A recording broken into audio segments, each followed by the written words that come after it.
Il n'y a pas de bon ou de mauvais moment. Je pense qu'après, c'est chacun fait un peu sa life comme il le sent. Et moi, personnellement, je voyais pas de raison particulière d'aller dans une autre boîte. Je savais que ça me chauffait bien de me lancer direct. On a tout fait pour créer une équipe de gens qui on croit, etc. Et je suis hyper fier. Limite, je pleure, tu vois. Quand je parle de la team, tellement je les kiffe et tout, et tellement, ils font un boulot de ouf.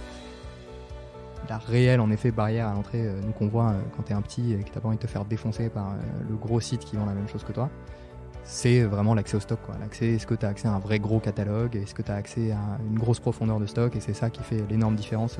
Et en effet, c'est exactement ce pain qu'on veut résoudre, et pour permettre à n'importe quel e-commerçant d'être compétitif et pas de laisser une situation monopolistique s'installer. Et donc, je suis pas convaincu que ce soit un passage obligé d'aller ailleurs avant de créer sa propre boîte. Je pense aussi qu'on peut tout apprendre direct sur le tas en se lançant. Et après, voilà, la pulsion, elle vient de, je sais pas, ça c'est la personnalité. Moi, je sais que dans ma famille, j'ai toujours été un peu éduqué comme ça, que si tu voulais un truc, il fallait te lancer et aller chercher les choses par toi-même. Donc j'ai un peu été élevé comme ça, quoi. Parce que la communauté est clé, parce que l'entraide nous possède, on a décidé de mettre en lumière tous ces visionnaires. Bienvenue dans le podcast Build a City for Good de Daphné. Alors, nous vous retrouvons aujourd'hui pour un épisode un peu particulier de Build a City for Good. Un hors-série qu'on appellera Welcome in the House et qu'on espère être le premier d'une longue série. Car Welcome in the House ne met pas en valeur n'importe qui, il met en valeur ceux pour qui nous nous levons chaque matin, nos entrepreneurs, et plus particulièrement ceux qui viennent de nous rejoindre. Alors, c'est pas parce qu'il s'agit d'un hors-série qu'on fera le podcast sans Aurélie, on va pas s'en débarrasser comme ça. Salut Aurélie. Salut Chabir, je suis ravie, je suis contente que tu aies pris le micro aujourd'hui pour faire l'intro. Moi, je suis invitée aussi. Celui qu'on aura la chance d'accueillir aujourd'hui est celui grâce à qui vous, clients, ne tomberez plus jamais sur un produit en rupture de stock, ou grâce à qui vous, e-commerçants, ne perdrez plus un client par manque de stock. Son ambition, faire du stock une commodité, rien que ça. On arrête le suspense, qui ne sert probablement à rien puisque vous avez le nom de l'invité dans l'intitulé. On a la chance de l'accompagner sur sa nouvelle levée de fonds de 4,5 millions d'euros avec nos amis d'Invest, et on salue d'ailleurs Nicolas et Alexandre. Il s'agit du CEO de Stockly, Elliot Jabès. Salut Elliot. Salut. Salut Elliot.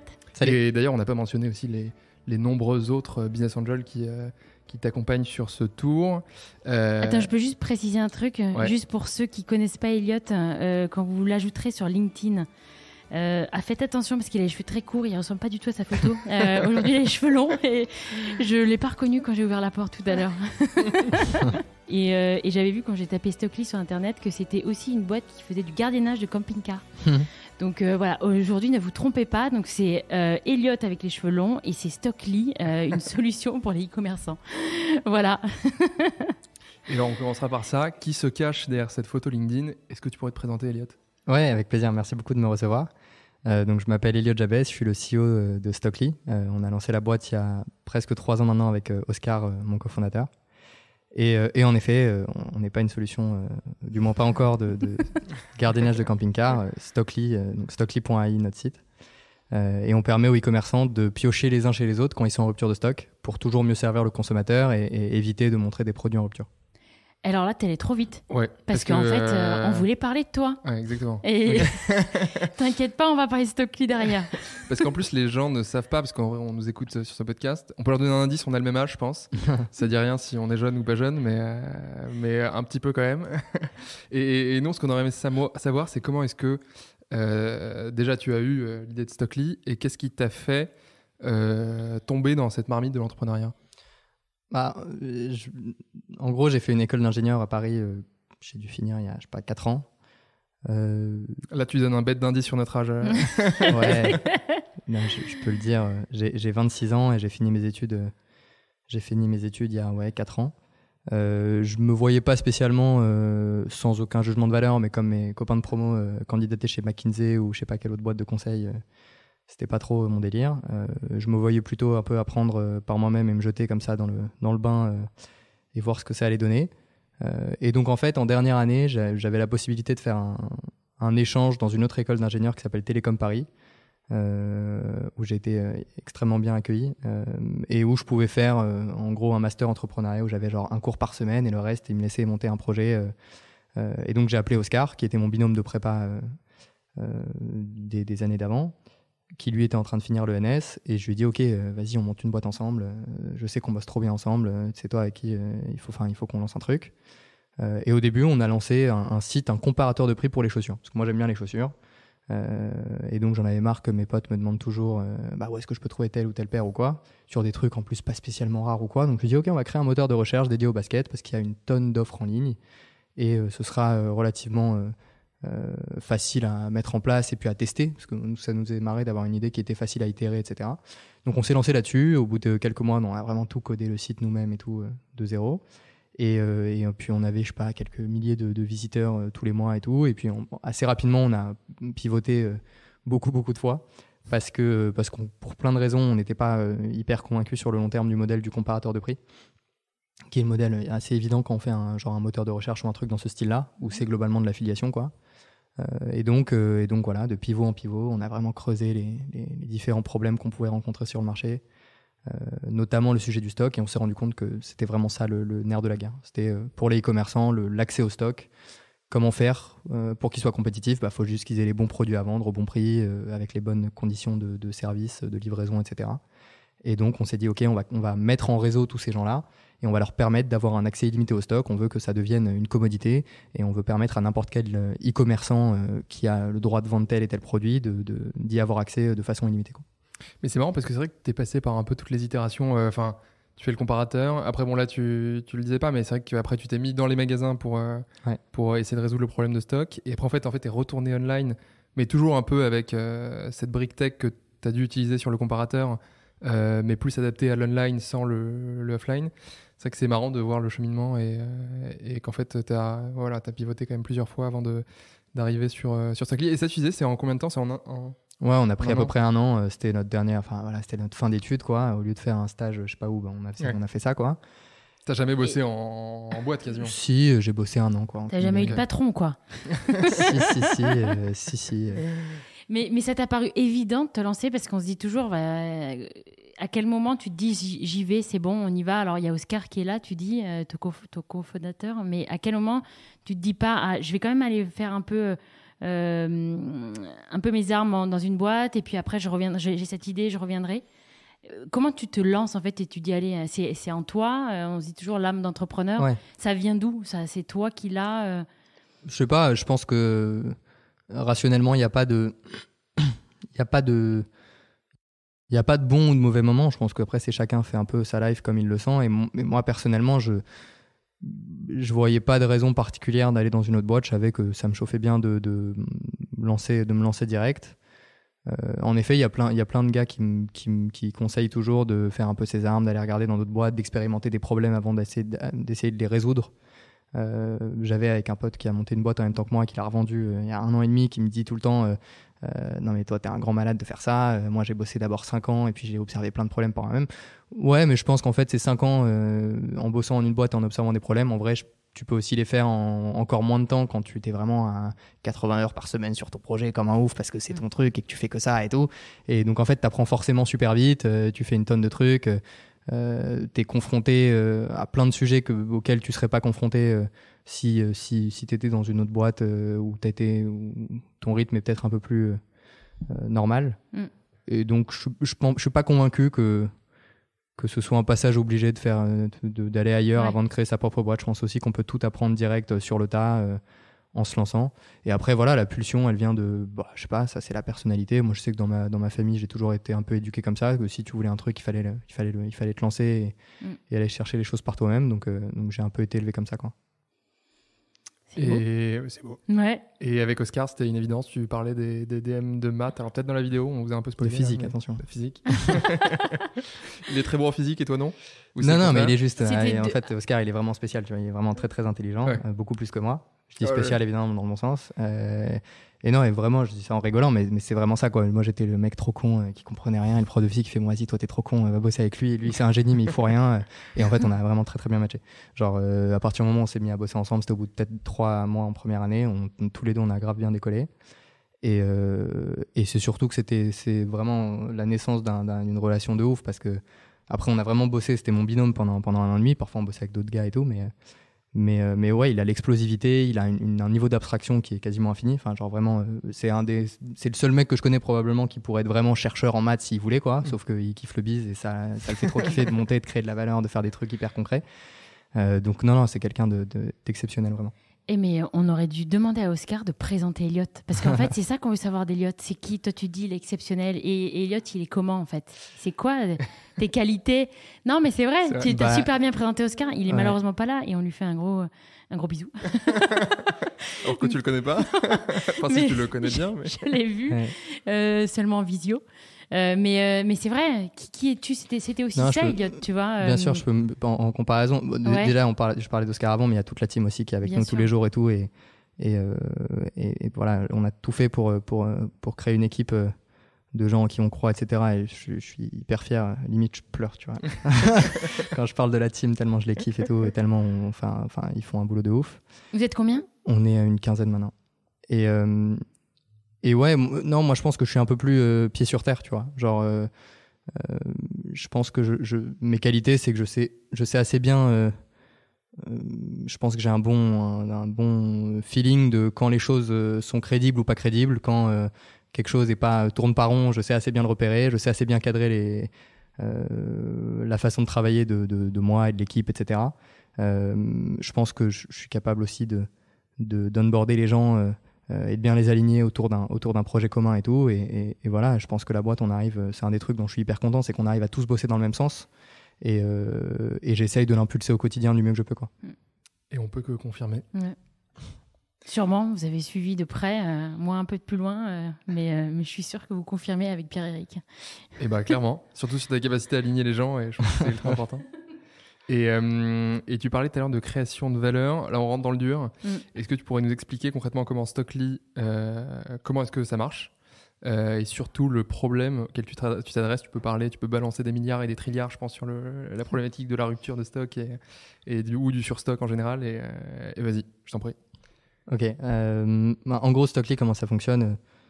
En apparence, c'est très simple. Globalement, il y a des gens qui ont des sites internet avec du trafic et des produits à vendre. Et ces gens-là, ils ont des catalogues où il y a plein de trous. Parce qu'en fait, c'est extrêmement compliqué d'avoir beaucoup de références à vendre avec tous les variants, les tailles. Je sais pas, on prend un site qui vend de la mode, sur ses chaussures ou ses pulls ou je sais pas quoi, il a toujours la moitié de ses tailles qui sont en rupture de stock. Tout le monde l'a déjà expérimenté. Et donc nous, en fait, on lui permet quand il est en rupture de stock, de quand même vendre le produit en le faisant expédier par un autre site officiel qui vend l'exact même produit. Et donc de cette manière-là, en fait, on se connecte au stock de tous les différents players et on leur permet de taper les uns chez les autres et de shipper des produits, d'expédier des produits les uns à la place des autres, pour que le consommateur, au lieu de trouver une rupture de stock et au lieu de laisser partir à la concurrence ou je sais pas où, on va lui permettre de vraiment acheter de façon complètement transparente en lui disant voilà, c'est un partenaire ou un autre qui va expédier le produit, et puis de cette façon-là, tout le monde est content parce que le conso, il a trouvé son produit au même prix. Le retailer qui était en rupture, lui, il a gardé son client, il a fait une vente en plus, et puis celui qui expédie, c'est juste du cash gratuit sans qu'il ait rien à faire, quoi. Voilà. Et puis encore, comme on disait tout à l'heure, l'idée à long terme, c'est vraiment de créer un gros réseau de stock mutualisé pour que ça devienne vraiment une commodité, quoi. Genre, t'as besoin de tel item, pouf, tu places un bid et t'as le stock qui tombe avec des conditions de livraison, de prix, etc., que tu peux prédéterminer, quoi. Et tu vois, là, pour donner un peu de contexte, après tu me contredis si je dis de la merde. Mais tu vois, on est en février 2021 et tu vois, c'est quelques mois après le Black Friday, et je pense que quelques mois après un confinement où en fait on a fait beaucoup d'Amazon bashing entre guillemets, parce que les Amazon pouvaient continuer à vendre quand les petits commerçants, les commerçants étaient fermés et les petits commerçants avaient des problématiques d'approvisionnement. Et une des choses que j'aime beaucoup moi aussi, qu'on aime beaucoup dans la solution, c'est le fait que ça puisse permettre à des plus petits commerçants, qui sont quand même d'une certaine taille, de faire face à des mastodontes qui ont un stock inépuisable et de ne pas perdre des clients devant ces gens-là. Et c'est là où tu vois, on est un peu attaché à notre Build Asti for Good, mais c'est là où clairement on trouve aussi que Stockly Build Asti for Good. Ouais, bien sûr. Je pense que comme tu l'as très justement dit, c'est vraiment ça l'optique, c'est de créer un stock illimité, partagé, auquel tout le monde a vraiment accès. Et en fait, aujourd'hui, pour créer un site e-commerce, les barrières à l'entrée, elles sont ridicules. T'as des briques de paiement que t'installes en 2 clics, t'as des softwares de e-commerce qui, pareil, en 2 clics, t'installes un Shopify ou quel que soit le truc que tu veux mettre en place. Sur le shipping, c'est pareil. En fait, les procédés d'expédition des commandes, etc., de gestion des commandes sont complètement à la main de n'importe qui veut se lancer en ligne. Et la réelle, en effet, barrière à l'entrée, nous qu'on voit quand t'es un petit et que t'as pas envie de te faire défoncer par le gros site qui vend la même chose que toi, c'est vraiment l'accès au stock, quoi. Est-ce que t'as accès à un vrai gros catalogue? Est-ce que t'as accès à une grosse profondeur de stock? Et c'est ça qui fait l'énorme différence. Et en effet, c'est exactement ce pain qu'on veut résoudre, et pour permettre à n'importe quel e-commerçant d'être compétitif et pas de laisser une situation monopolistique s'installer, quoi. Et puisqu'en plus, on parle même pas des Facebook Ads ou Google Ads que ces e-commerçants payent parfois sans savoir que le produit est out of stock, et après derrière les gens arrivent, en fait ils ont payé pour rien, quoi. Et c'est vrai que ça rend la solution plutôt cool. Et pour plein d'autres raisons aussi, d'ailleurs. Aujourd'hui, je sais pas si tu avais d'autres questions sur la solution, mais aujourd'hui tu lèves... Moi, vas-y. Non, moi ça sera après.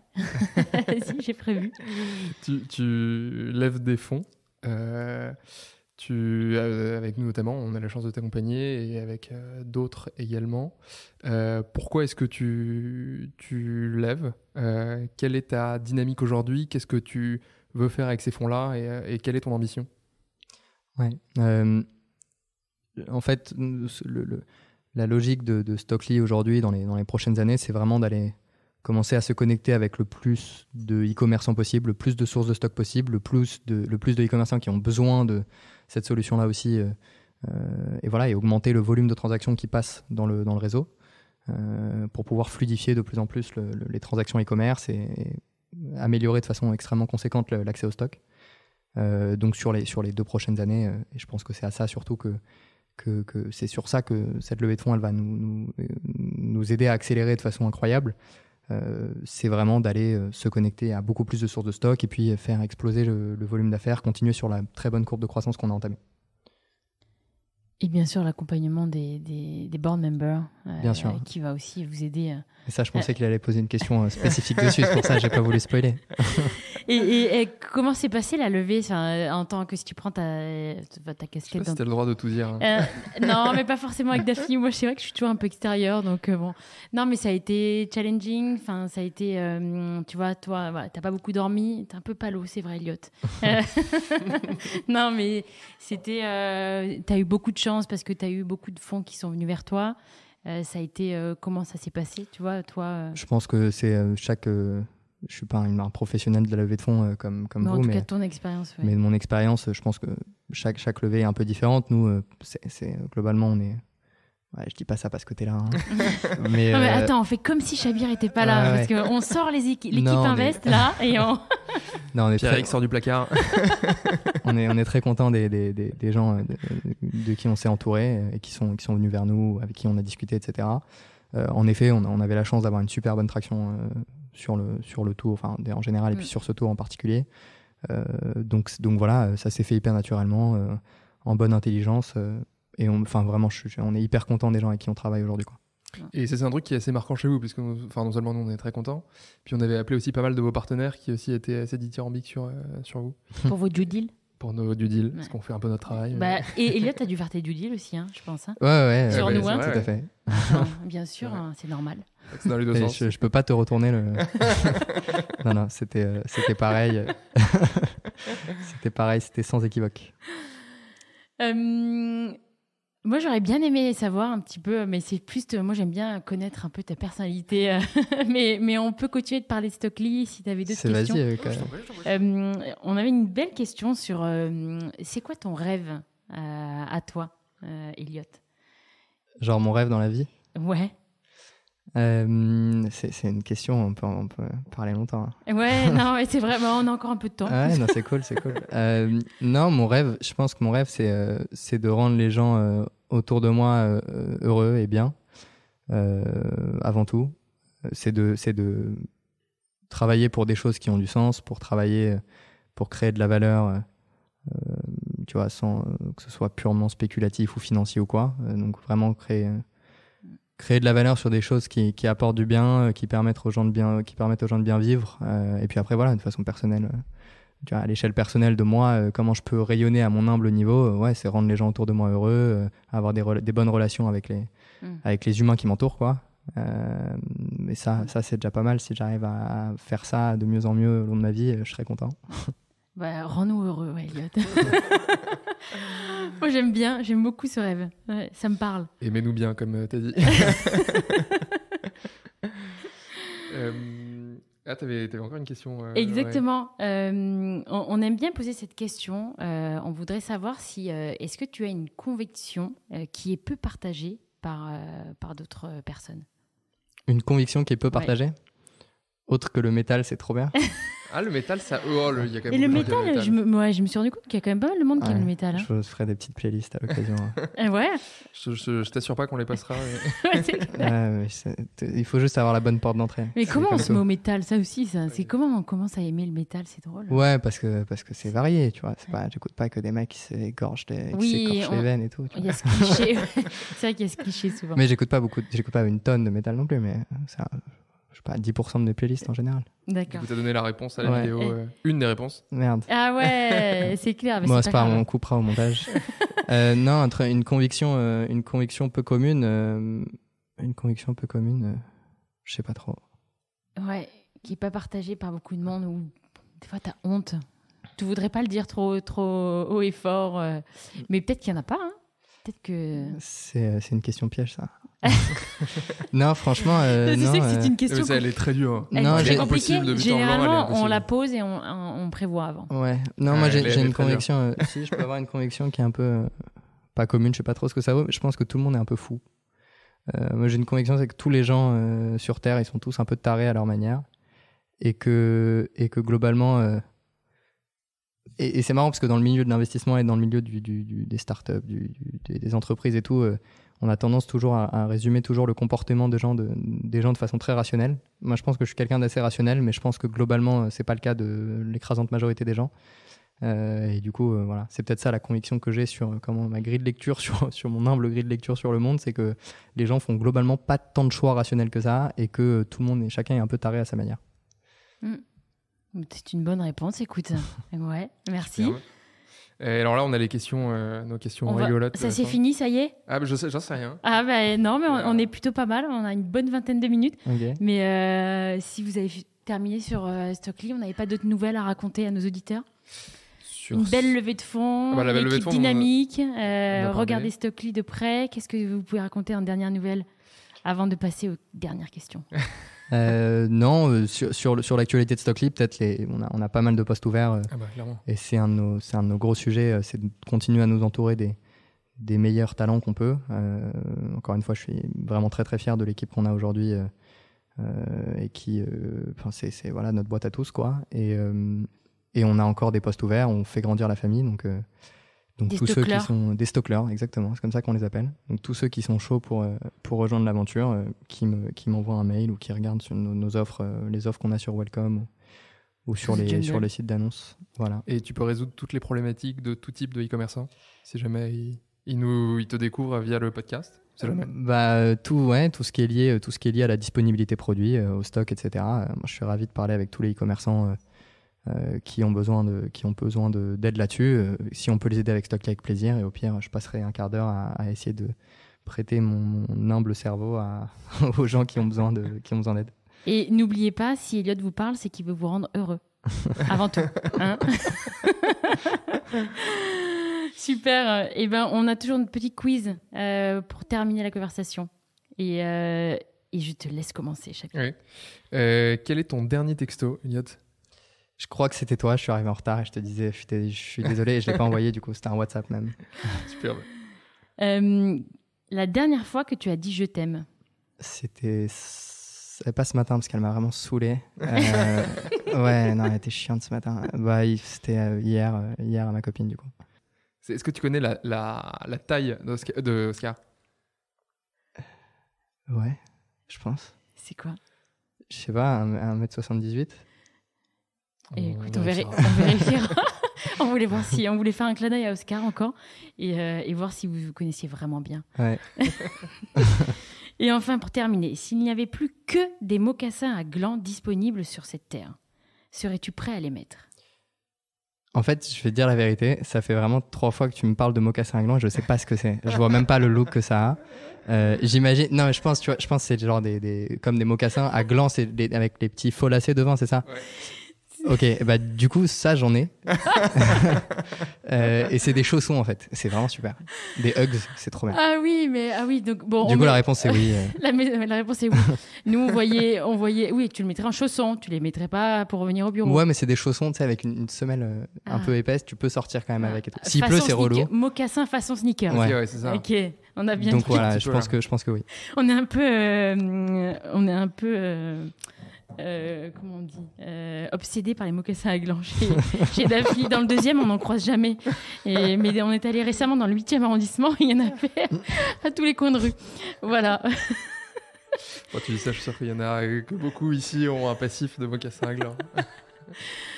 Voilà, bah écoute, on a terminé, Elliot.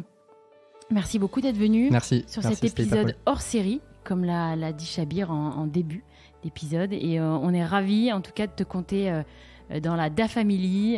Franchement, bienvenue. Et puis, on espère vous revoir très vite avec toute l'équipe. On viendra vous voir. Faites attention, nous, on est assez pot de colle comme investisseurs. Enfin, surtout moi. Ouais, quand vous voulez. Super. Merci, Chabir. Merci à toi, Aurélie, Et merci Elliot. Merci et à beaucoup. très vite. Salut.